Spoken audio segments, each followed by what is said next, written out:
Welcome to the 40 to 40 podcast. Join me, your host John Weiser, as I explore life 40 degrees south of the equator.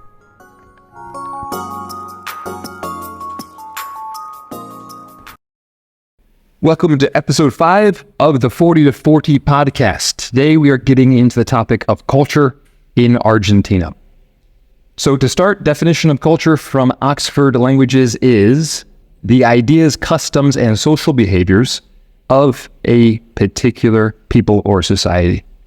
Okay. When I was doing my MBA courses, we had a class on a culture, and it talked about this dimensions of culture that come from Hofstede.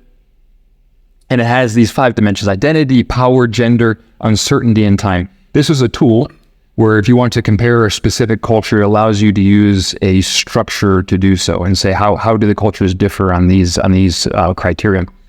So for example, power distance is the idea. For example, if I remember correctly, in the Scandinavian countries, there is a lower power distance. So there's a sense of people are people, and there's not a sense of, oh, this person's in a different category from me. So if you're in the work environment and you want to talk to your boss, you could talk freely to your boss like any other person, and it allows for perhaps more open discussion of ideas. Where if you go to a culture that has a high power distance, you think of more of a hierarchical culture, where there's a hierarchy. There we go, struggling with words. And in that kind of culture, it would be inappropriate for a new employee to go to his boss and perhaps voice a criticism or even to voice an idea, because there's a fear of even speaking to somebody who's in a different culture or in a different level of fighting. So that's my understanding of power distance, for example. I think that's helpful, and it was good for you to understand that. But today I don't want to look at it using a tool like that. I want to instead just try to paint a picture for the audience of what my experiences have been trying to understand the culture. So there's been just specific facts about Argentina that I think are important to shaping the culture. There's jokes, there's songs, there's these different customs, and there's stories that I think will help to, again, paint this picture so you can understand what it looks like down here. As I get into this, keep in mind that when you're looking at a culture, it's important to look at it like a distribution on a bell curve. So if you look at every person in Argentina and all their customs and every family, every person, there's going to be like a bell curve of the distribution. And when I talk about the culture in Argentina, I'm trying to focus as much as possible on the middle of the bell curve, the middle of the distribution. What is the norm down here? And then also keep in mind that within a culture, you have personalities. And personalities, you have like the 16 personalities, for example, Myers-Briggs. And if you look at Myers-Briggs, there's introverted versus extroverted. That's a good example. So I met someone down here in Argentina who was more introverted. Okay. So within the Argentine culture, it's normal that you should go out with friends and spend a lot of time doing things. But this introverted person, it's harder for him, right? So he falls outside of the cultural norm because it is a personality, because he falls in the extreme of the introvert personality. So keep that in mind. This is not going to describe every single person. This is not going to describe every area in Argentina, but I think it's helpful to get a general idea focused on the middle of the bell curve. To start, I'm going to use this category. I hope it's a correct way to describe it. Argentine exceptionalism. What do I mean by that?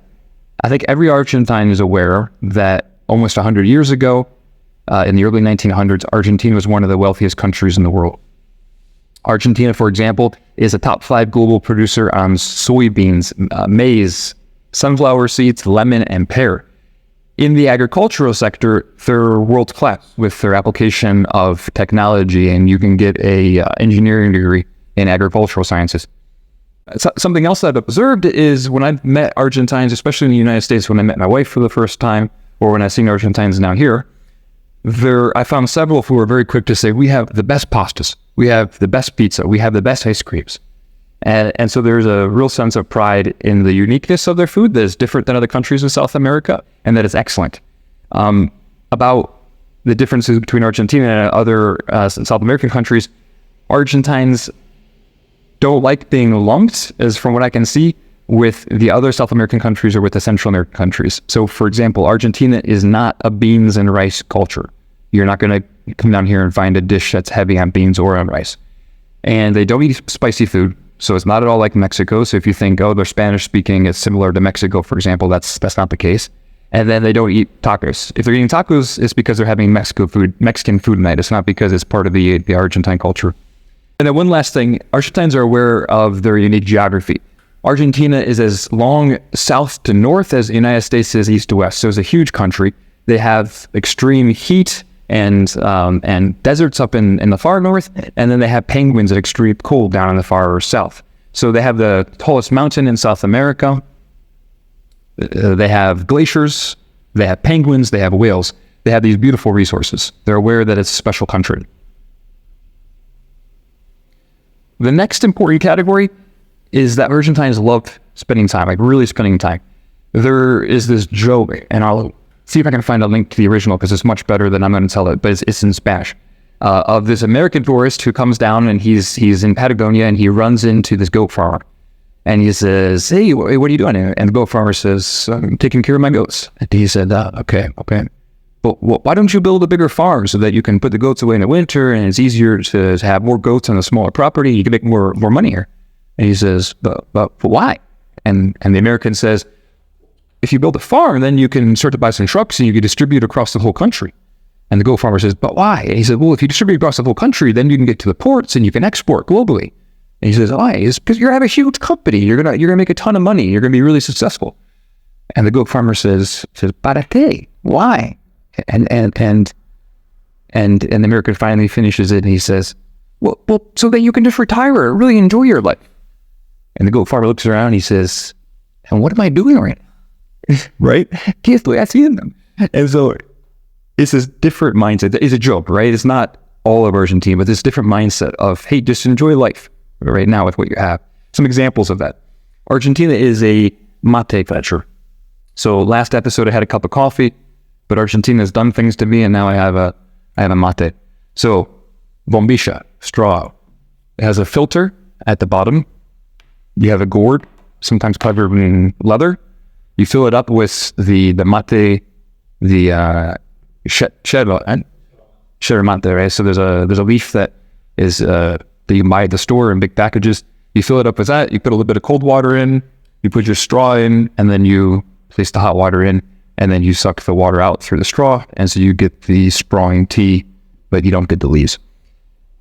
So people will drink this by themselves, but there's a mate culture here. So there's, every time that a group of Argentines is in the park or if they're at work, somebody will be the matero and they'll have the matero and they'll have the hot water and they'll fill up the mate and they'll pass it to this person. And then when they're done having their mate, they'll pass it back, they'll fill it up, they'll pass it to the next person. And so there's this sense that they come together and they have the same drink, they're being brought together and they're just going to spend time together. So there's this mate culture. There's an asado culture. So an asado is their barbecue. And so in the asado culture, it's not like the American barbecue where you get invited over and everything's cooked. And so then you just eat food and you hang out. You come over and they haven't started the fire yet, right? So they start the fire, they put the meat on. 2 hours later, you're eating the chorizo. And then while you're eating, they're finishing up the ribeye or the beef ribs, which take a little bit longer. And so you finish up with the best cuts. And then afterwards, you sit around, you relax a little, then maybe there's ice cream or dessert. And so it's this drawn-out event that would typically take 4 hours, let's say. And so there's a sense that it's okay just to come and spend a lot of time with people. And a couple other points that are similar to that. So, for example, if you're in Argentina, you're at asado, it's typical that someone will walk up to you and definitely say, hey, do you want more? Or even someone will walk up to you and say, hey, this is super good, you have to try, and they'll put it on your plate, all right? In the United States, what I've seen, I had this discussion with some friends, is when you come over, someone will say something like, there's plenty of food, make yourself at home. So what does that mean? It means I'm not going to ask you again if you want more, like you're an individual. So you decide that you want more food, you grab it, and you put it on your plate, right? And so it's a different mindset, but it's the same base. Both cultures want you to enjoy yourself, to have everything that you need. And then the last comment about spending time with people is that it's extremely loud sometimes. People are talking on top of each other, but it's not rude. All right, my next category is make the best of it. So I had a song, and I was talking to a pastor at the church we've been going to, and he told me this song represents Argentina very well. And it's kind of he said it's a very deep song, profundo. It's called Lo Estamos con Alambre by Ignacio Copani. So I'm going to go ahead and play you the chorus, just so you can hear it, and then it'll be stuck in your head the rest of the day.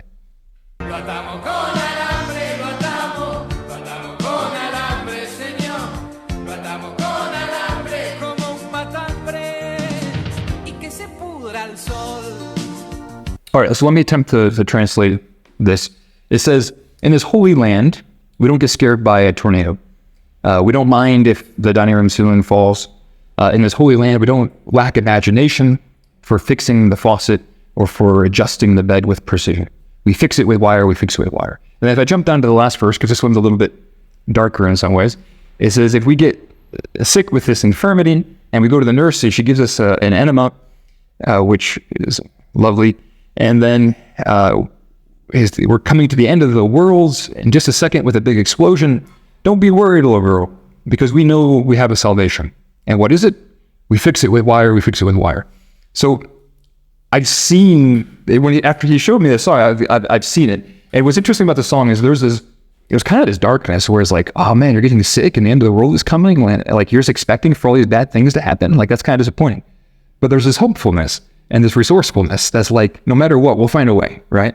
And it's an old song. I think it's from 1986. But it's helpful. I'll give an example of where I've seen it. So I went to the doctor, and it was a very simple operation that she could do in the same day. And so she said to me, I'm going to do the operation right now, but the insurance company requires me that I do a consulting, and then you come back in another day and we do the operation. So what's going to happen is we're going to call you tomorrow, and you're going to give me the insurance code. You're going to send that to me, and that's going to make it look like you came 2 times. And I said to myself, okay, cool, thank you, because I really appreciate that I don't have to come twice. But like, it's like a little crazy, right? It's like, because you're gonna, and then I'm gonna, okay, I got it, that's fine. We're fixing it with wire, right? So they have this doctor who wants to be more efficient, but she can't go and fix the root cause. The root cause is, for some reason, they have this policy in the insurance company. She can't fix the root cause. So she says, I'll fix it with wire. I do my best. I'll save time for me. I'll save time for you. We'll do the thing that we know is right. We'll just be more efficient. And so what I've seen in other examples, is maybe instead of fixing the root cause, because that's not a solution that is feasible, you find a way, right? Another example that I've seen, I think it comes back to this idea we fix it with wire, is short emails versus long emails. I was doing English conversations with a friend, and he works in an American company, and I said, what do you think about it when your American colleagues send you an email and they say, Kevin, please send me the report. Thank you, Bob. And he said, no, I don't know. Maybe they just don't want some long emails. I'm not sure. And I said, well, but why? Why are they sending short emails? And he wasn't sure. And I said, my proposal is my suggestion is maybe it's a reflection of the culture, right? So why are they sending short emails? Because they're in a culture that prioritizes efficiency, that prioritizes work hard, play hard, don't work more than you need to, get home, get out of work culture, right? So they want to be short and efficient work. So he understood that. And I said to him, well, why do Argentines send long emails? Why is it if an Argentine wants me to send a report, they'll say, Dear John, how are you? How are the family? I hope the kids are growing up. Is he adjusting well to school? And can you send me the report? I was like, why do Argentines send these long emails like this? And he says, I never thought about it, but let me think. He says, well, like for example, my grandfather, he said, was not a religious man. He wasn't somebody with a lot of rules, or you must do this, you must do that. But he always taught him, whatever you do, no matter how bad it is, no matter how hard it is, just take the time to really greet somebody, right? Come up and give them a kiss, and give them a hug, and say, how are you? And so there's this cultural commitment, is how he explained it, that no matter what, you're at least going to try to do the right thing in being nice to somebody when you greet them. And so I kind of tie that back to We Fix It With Wire song, because there's this commitment that no matter what, we make the best of each interaction, each time that we have to interact with somebody. I thought that was a good explanation. For example, every time that you come into a building, in most environments, and if you're the one entering the building, you need to go around and you need to say hi to everybody, and you're typically going to give a kiss to everyone on the cheek, where you just basically bump your cheek against their cheek.